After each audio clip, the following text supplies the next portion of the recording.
श्री राधे, श्री राधा रमन लाल की जय। स्वाध्याय की इस श्रृंखला में हम महात्मा का तृतीय अध्याय देख रहे हैं। तो चलिए आज की इस सत्र को प्रारंभ करें। हमने अपने पिछले सत्र में देखा था कि सनकादि आदि ऋषियों ने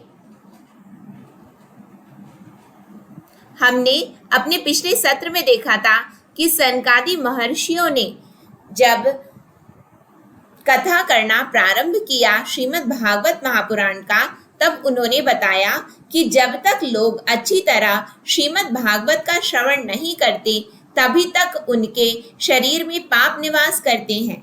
फल की दृष्टि से इस शुक शास्त्र कथा की समता गंगा, गया, काशी, पुष्कर या प्रयाग कोई तीर्थ भी नहीं कर सकते।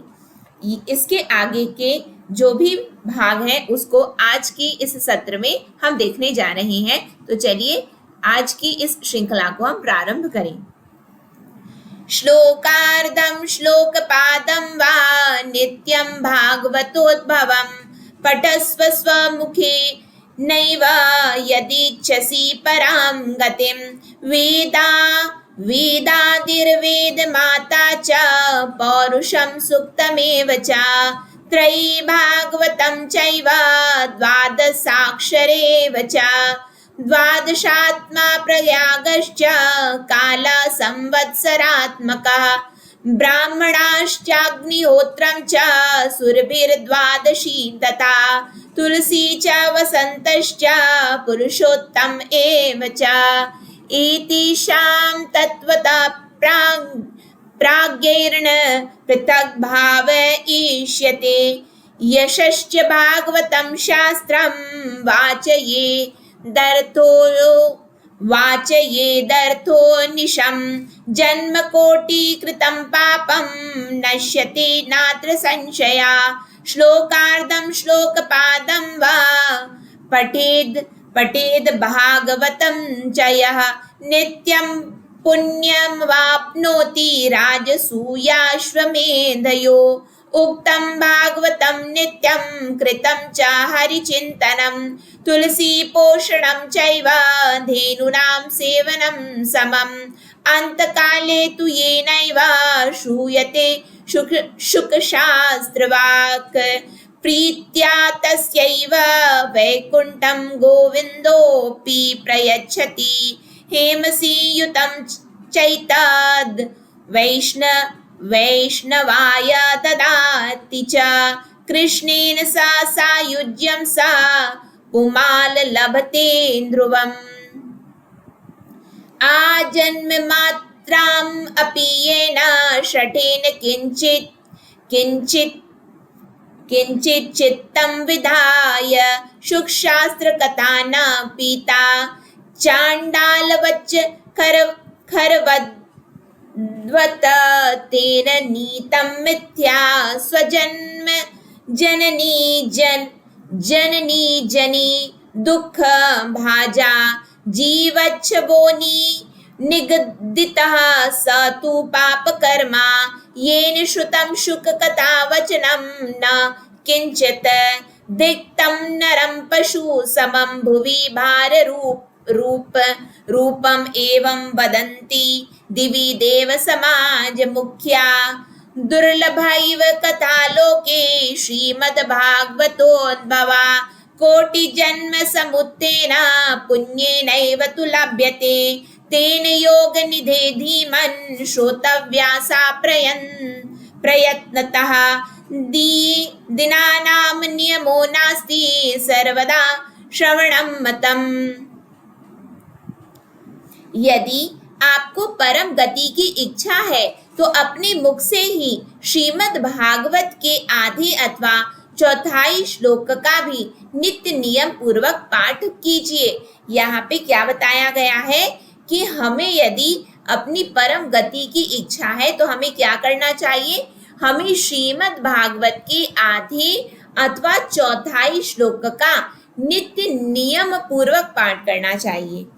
ओमकार, गायत्री, पुरुष सूक्त तीनों वेद श्रीमद् भागवत ओम नमो भगवते वासुदेवाय यह द्वादशाक्षर मंत्र, 12 मूर्तियों वाले सूर्य भगवान, प्रयाग, संवत्सर रूप काल, ब्राह्मण, अग्निहोत्र, गौ, द्वादशी तिथि, तुलसी, वसंत ऋतु और भगवान पुरुषोत्तम, इन सब में बुद्धिमान लोग वस्तुतः कोई अंतर नहीं मानते।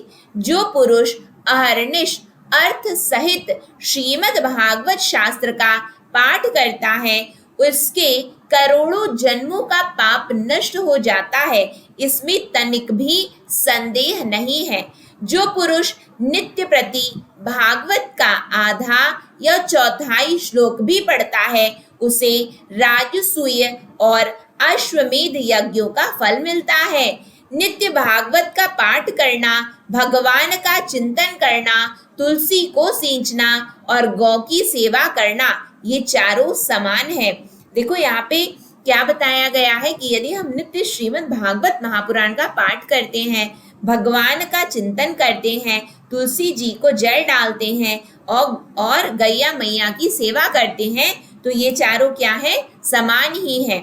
जो पुरुष अंत समय में श्रीमद् भागवत का वाक्य सुन लेता है, उस पर प्रसन्न होकर भगवान उसे वैकुंठ धाम देते हैं। जो पुरुष इसे सोने के सिंहासन पर रखकर विष्णु भक्त को दान करता है, वह अवश्य ही भगवान का सायुज्य प्राप्त करता है। जिस दुष्ट ने अपनी सारी आयु में चित्त को एकाग्र करके श्रीमद् भागवतामृत का थोड़ा सा भी रसास्वादन नहीं किया, उसने तो अपना सारा जन्म चांडाल और गधे के समान व्यर्थ ही गंवा दिया। वह तो अपनी माता को प्रसव पीड़ा पहुंचाने के लिए ही उत्पन्न हुआ। जिसने इस सुख शास्त्र के थोड़े से भी वचन नहीं सुने, वह पापात्मा तो जीता हुआ ही मुर्दे के समान है। पृथ्वी के भार स्वरूप उस पशु तुल्य मनुष्य को धिक्कार है। यों स्वर्ग लोक में देवताओं में प्रधान इंद्रादि कहा करते हैं। संसार में श्रीमद् भागवत की कथा मिलना अवश्य ही कठिन है। जब करोड़ों जन्मों का पुण्य होता है, तभी इसकी प्राप्ति होती है। नारद जी, आप बड़े ही बुद्धिमान और योग निधि हैं। आप प्रयत्न पूर्वक कथा का श्रवण कीजिए। इसे सुनने के लिए दिनों का कोई नियम नहीं है, यानी कि हमें कब सुनना है इसके लिए कोई बाध्यता नहीं है कि इस दिन ही केवल सुनना है। दिनों का कोई नियम नहीं है, इसे तो सर्वदा ही सुनना अच्छा है। इसे सत्य भाषण और ब्रह्मचर्य पालन पूर्वक सर्वदा ही सुनना श्रेष्ठ माना गया है। किंतु कलयुग में ऐसा होना कठिन है, इसलिए इसकी सुखदेव जी ने जो विशेष विधि बताई है वह जान लेनी चाहिए। कलयुग में बहुत दिनों तक चित्त की वृत्तियों को वश में रखना, नियमों में बंधे रहना और किसी पुण्य कार्य के लिए दीक्षित रहना कठिन है। यहाँ पे कितनी अच्छी बात बताई गई है जो कि हमारे लिए उपयोगी है, और यदि हम अपना नोट्स बना रहे हैं तो हमें इसे लिखने की भी आवश्यकता है। क्या लिखने की आवश्यकता है कि कलयुग में बहुत दिनों तक चित्त की वृत्तियों को वश में रखना, नियमों में बंधे रहना और किसी पुण्य कार्य के लिए दीक्षित रहना कठिन है। इसलिए सप्ताह श्रवण की विधि है। श्रद्धा पूर्वक कभी भी श्रवण करने से अथवा माघ मास में श्रवण करने से जो फल होता है, वही फल श्री सुखदेव जी ने सप्ताह श्रवण में निर्धारित किया है। मन के असंयम, रोगों की बहुलता और आयु की अल्पता के कारण तथा कलयुग में अनेकों दोषों की संभावना से ही सप्ताह श्रवण का विधान किया गया है। जो फल तप, योग और समाधि से भी प्राप्त नहीं हो सकता, वह सर्वांग रूप में सप्ताह श्रवण से सहज में ही मिल जाता है। सप्ताह श्रवण यज्ञ से बढ़कर है, व्रत से बढ़कर है, तप से कहीं बढ़कर है, तीर्थ सेवन से तो सदा ही बड़ा है, योग से बढ़कर है, यहाँ तक कि ध्यान और ज्ञान से भी बढ़कर है। अजी, इसकी विशेषता का कहाँ तक वर्णन करें, यह तो सभी से बढ़ चढ़कर है।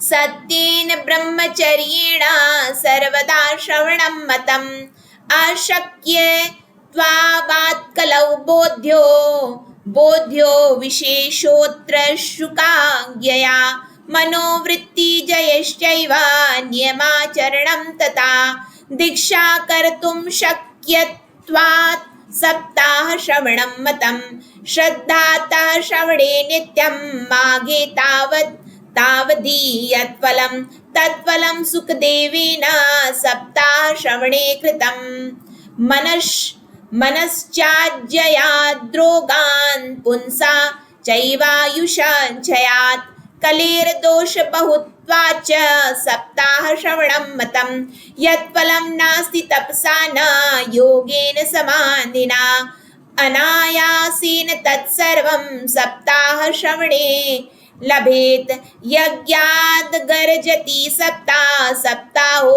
गर्जति व्रतात् तपसो गर्जति प्रोच्चैस्तीर्थान् नित्यं हि गर्जति योगाद् गर्जति सप्ताहो ध्यानाच् ज्ञानाच् गर्जति किं ब्रूमा गर्जनं तस्य रे गर्जति शौनक उवाच साश्चर्यमेतत् कथितं कथानकं ज्ञानादिधर्मान् विगण्य साम्प्रतं निःश्रेयसे भागवतं पुराणां जातं कुतो योगविदादिसूचकं सूत उवाच यदा कृष्णो धरां त्यक्त्वा स्वपदं गन्तुमुद्यतः एकादशं परिश्रुत्याप्युद्धवो वाक्यं ब्रवीत् उद्धव उवाच त्वं तु यास्यसि गोविन्द भक्तकार्यं विधाय च मच्चित्ते महती चिंता ताम श्रुत्वा सुखमावह। शौनक जी ने पूछा, सूत जी, यह तो आपने बड़े आश्चर्य की बात कही। अवश्य ही यह भागवत पुराण योगवेत्ता ब्रह्मा जी के भी आदि कारण श्री नारायण का निरूपण करता है, परंतु यह मोक्ष की प्राप्ति में ज्ञानादि सभी साधनों का तिरस्कार करके इस युग में उनसे भी कैसे बढ़ गया। यहाँ पे देखिए, हमने अभी देखा था कि यहाँ श्रीमद् भागवत महापुराण की महत्ता का वर्णन किया गया है कि यह तप से बढ़कर है, व्रत से बढ़कर है, तीर्थ सेवन से बढ़कर है, योग से बढ़कर है। तो इसी बात पर अब यहाँ पे प्रश्न हो रहा है। शौनक जी सूत जी से पूछ रहे हैं, शौनक जी ने पूछा है सूत जी से कि ये किस तरह सभी से बढ़कर है। तो अब सूत जी उत्तर दे रहे हैं कि शौनक जी, जब भगवान श्री कृष्ण इस धरा धाम को छोड़कर अपने नित्य धाम को जाने लगे, तब उनके मुखार विंद से एकादश स्कंद का ज्ञानोपदेश सुनकर भी उद्धव जी ने पूछा। अब उद्धव जी सूत जी शौनक जी को बता रहे हैं कि जब प्रभु इस धराधाम से जा रहे थे तो उद्धव जी प्रभु से पूछ रहे थे, और उद्धव जी ने हमारे प्रभु से क्या पूछा है, तो आइए अब हम उसे देखते हैं। उद्धव जी बोले, गोविंद, अब आप तो अपने भक्तों का कार्य करके परम धाम को पधारना चाहते हैं, किंतु मेरे मन में एक बड़ी चिंता है, उसे सुनकर आप मुझे शांत कीजिए। अब घोर कलिकाल आया ही समझिए, इसलिए संसार में फिर अनेकों दुष्ट प्रकट हो जाएंगे। उनके संसर्ग से जब अनेकों सत्पुरुष भी उग्र प्रकृति के हो जाएंगे, तब उनके भार से दबकर यह गो रूपिणी पृथ्वी किसकी शरण में जाएगी। कमल नयन, मुझे तो आपको छोड़कर इसकी रक्षा करने वाला कोई दूसरा नहीं दिखाई देता, इसलिए भक्त वत्सल आप साधुओं पर कृपा करके यहाँ से मत जाइए। भगवान, आपने निराकार और चिन्मात्र होकर भी भक्तों के लिए ही तो यह सगुण रूप धारण किया है। कितनी अच्छी बात यहाँ उद्धव जी बता रहे। उद्धव जी ज्ञानी हैं और उद्धव जी क्या बोल रहे हैं हमारे प्रभु को कि भगवान आपने निराकार और चिन्मात्र होकर भी, यानी कि हमारे प्रभु निराकार और चिन्मात्र होकर भी भक्तों के लिए क्या कर रहे हैं, भक्तों के लिए सगुण रूप धारण किए हैं। फिर भला आपका वियोग होने पर भी भक्तजन पृथ्वी पर कैसे रह सकेंगे, क्योंकि हम तो अपने प्रभु को सगुण रूप में देख रहे हैं।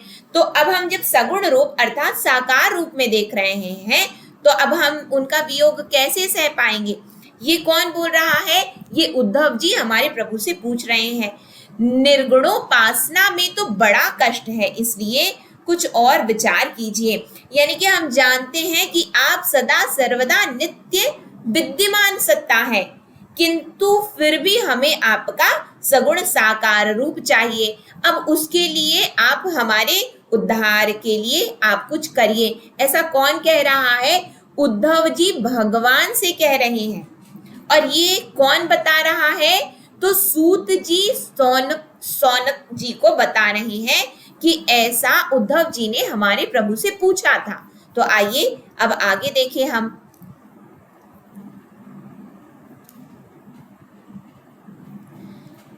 आगतोयम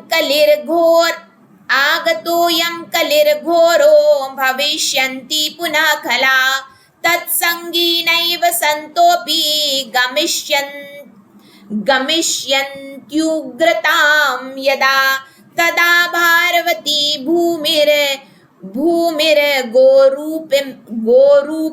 गोरूप एयं कमाश्रयेत् तदा भारवती गोरूपेयं कमाश्रयेत् अन्यो न दृश्यते त्राता तत्वत्ता कमललोचना अतः सत्सुदयां कृत्वा भक्तवत्सलमाव्रज भक्तार्थं सगुणो जातो निराकारोऽपि चिन्मया तद्वियोगेन ते भक्ता कथं स्थास्यन्ति भूतले निर्गुणोपासने कष्टमतः किंचिद विचारय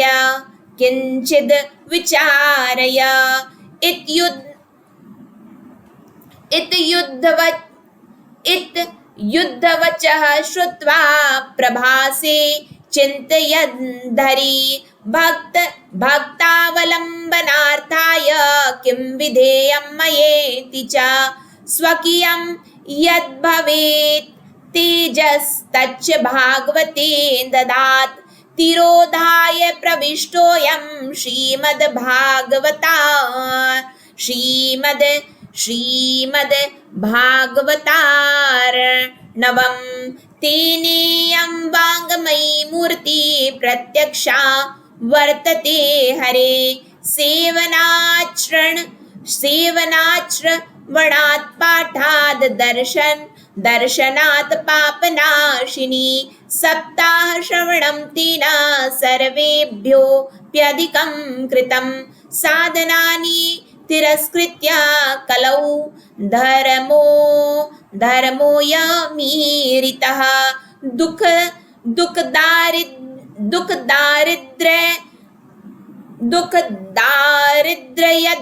यदौर्भाग्य पाप प्रक्षालनाय च कामक्रोधा जयार्थं हि कलौ धर्मो यमीरितः अन्यथा वैष्णवी माया देवैरपि सुदुस्त्यजा कथं त्याज्या भवेत् पुंभी सप्ताहोत्तः प्रकीर्तितः सूत उवाच एवं नगाः श्रवणोरुद्धर्मे प्रकाश्यमाने ऋषिभिः सभायाम् आश्चर्यमेकं सम्भूतदानीं तदुच्यते संशृणु शौनक त्वमे। प्रभास क्षेत्र में उद्धव जी के ये वचन सुनकर भगवान सोचने लगे कि भक्तों के अवलंब के लिए मुझे क्या व्यवस्था करनी चाहिए। शौनक जी तब भगवान ने अपनी सारी शक्ति भागवत में रख दी। वे अंतर्धान होकर इस भागवत समुद्र में प्रवेश कर गए। इसलिए यह भगवान की साक्षात शब्दमयी मूर्ति है। यहाँ पे देखिए हमारे प्रभु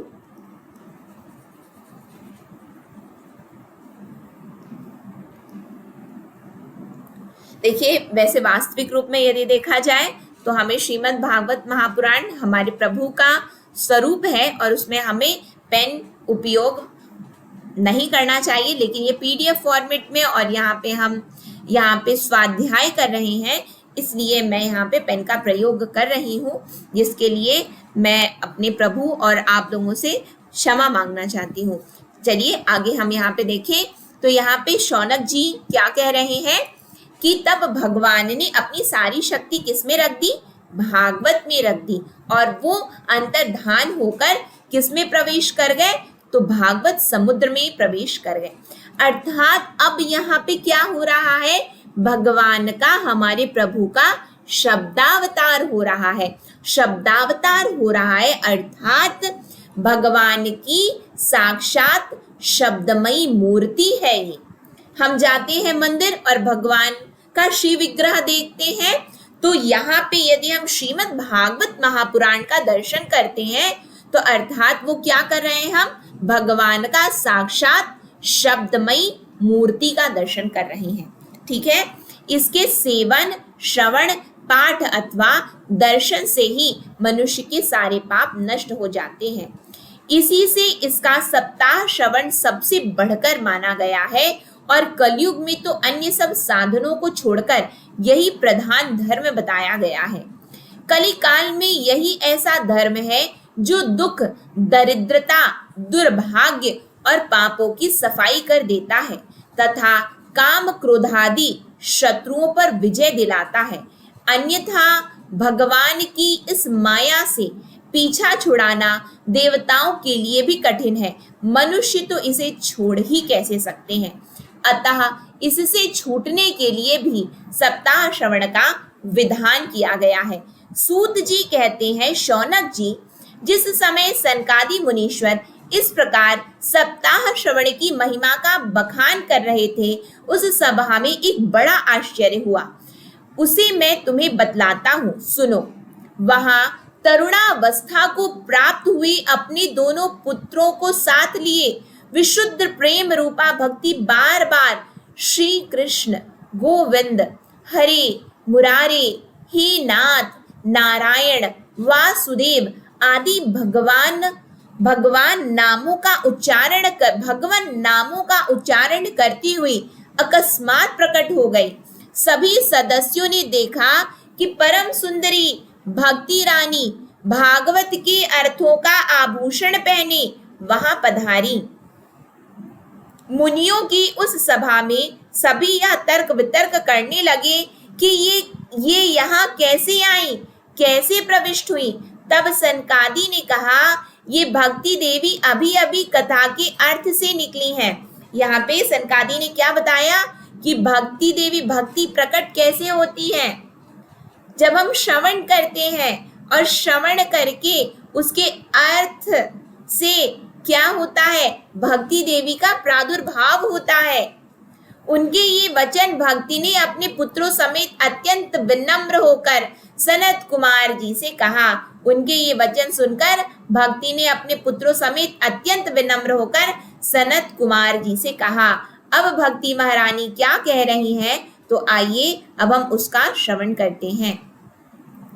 देखिए, ये जो हमारी पूरी श्रृंखला है वो स्वाध्याय की श्रृंखला है। तो स्वाध्याय का अर्थ ये होता है कि यहाँ पे हमें स्वयं ही पढ़ना है। तो आप जब अपनी मोबाइल स्क्रीन में, लैपटॉप की स्क्रीन, कंप्यूटर की स्क्रीन पे इसे देखें तो आप स्वयं इसे पढ़ें। ठीक है, क्यों? क्योंकि जब हम साथ में पढ़ेंगे तभी ये स्वाध्याय हो रहा है। यहाँ पे कोई किसी को नहीं पढ़ा रहा, यहाँ पे हमारे प्रभु ही हमारा हाथ पकड़ करके हमें पढ़ा रहे हैं। तो हम स्वाध्याय कर रहे हैं, सेल्फ स्टडी कर रहे हैं। आइए देखें हम। भक्ति सुतौ सुतौ तौ तरणौ गृहीत्वा प्रेमैकरूपा सहसा विरासीत् श्रीकृष्ण गोविन्दे हरे मुरारे नातीति नामानि मुहुर्वन्दति श्रीकृष्ण गोविन्दे हरे मुरारे नातीति नामानि वदन्ति नाथेति नामानि वदन्ति। ताम चागताम भागवतार्थ भूषाम सुचारुवेशां ददृशुः सदस्या कथं प्रविष्टा कथमागत्येयं मध्ये मुनीनामिति तर्कयन्तः ऊचुः कुमारा वचनं तदानीं कथार्थतो निष्पतिता धुनेयम् एवं गिरः सा ससुता निशम्य सनत्कुमारां निजगाद नम्रा भक्तिरुवाच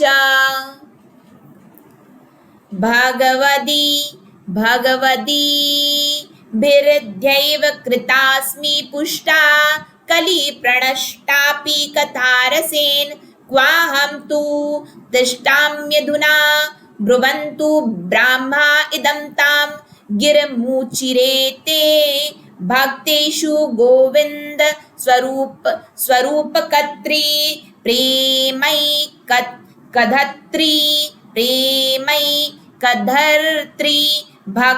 भवरोगहन्त्री सा त्वं च तिष्ठस्व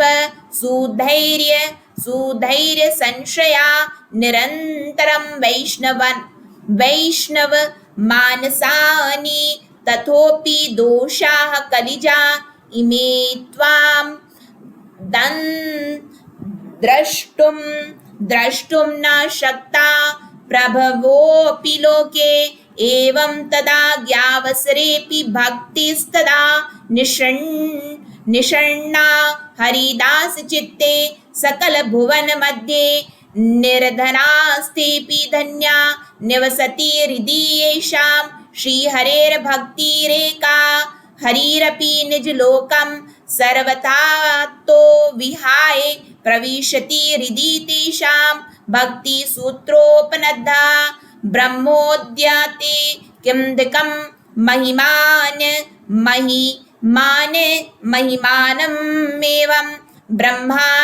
ब्रह्मात्मकस्य भुवि भागवताभिधस्य यत् संशया निगदीति ते लभते सुभक्ता श्रोतापि कृष्ण समतामल मन्य धर्मैः। भक्ति क्या कह रही हैं, तो आइए देखिए हम। भक्ति बोली, मैं कलयुग में नष्ट प्राय हो गई थी, आपने कथामृत से सींचकर मुझे फिर पुष्ट कर दिया। अब आप यह बताइए कि मैं कहाँ रहूं। यह सुनकर सनकादि ने उससे कहा, तुम भक्तों को भगवान का स्वरूप प्रदान करने वाली, अनन्य प्रेम का संपादन करने वाली और संसार रोग को निर्मूल करने वाली हो, अतः तुम धैर्य धारण करके नित्य निरंतर विष्णु भक्तों के हृदयों में ही निवास करो। यहाँ पे सनकादि महर्षियों ने भक्ति महारानी का जो स्थान है वो कहाँ बताया, तो उन्होंने बताया कि आप किसके हृदय में, तो भक्तों के हृदयों में आप निवास करेंगे, विष्णु भक्तों के हृदयों में आप निवास करोगी। ये कलयुग के दोष भले ही सारे संसार पर अपना प्रभाव डालें, किंतु वहां तुम पर इनकी दृष्टि भी नहीं पड़ सकेगी। इस प्रकार उनकी आज्ञा पाते ही भक्ति तुरंत भगवत भक्तों के हृदयों में जा विराजी। भक्ति महारानी का स्थान कहाँ है? भगवत भक्तों के हृदयों में।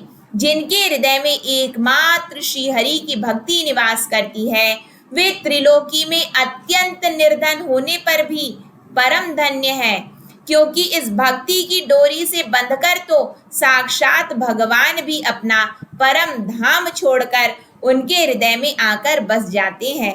भूलोक में यह भागवत साक्षात परब्रह्म का विग्रह है। हम इसकी महिमा कहाँ तक वर्णन करें। इसका आश्रय लेकर इसे सुनाने से तो सुनने और सुनाने वाले दोनों का ही भगवान श्री कृष्ण की समता प्राप्त हो दोनों को ही भगवान श्री कृष्ण की समता प्राप्त हो जाती है। अतः इसे छोड़कर अन्य धर्मों से क्या प्रयोजन है। इति श्री पद्म पुराणे उत्तरखंडे श्रीमद्भागवत महात्म्ये भक्ति कष्ट निवर्तनम नाम तृतीयोध्यायः। यहाँ पे हमने महात्म का तृतीय अध्याय संपूर्ण कर लिया। तो जो कुछ भी त्रुटियां हैं उसके लिए मैं क्षमा चाहती हूँ। आप सभी के पावन श्री चरणों में दंडवत प्रणाम। श्री राधा रमन लाल की जय। श्री राधे।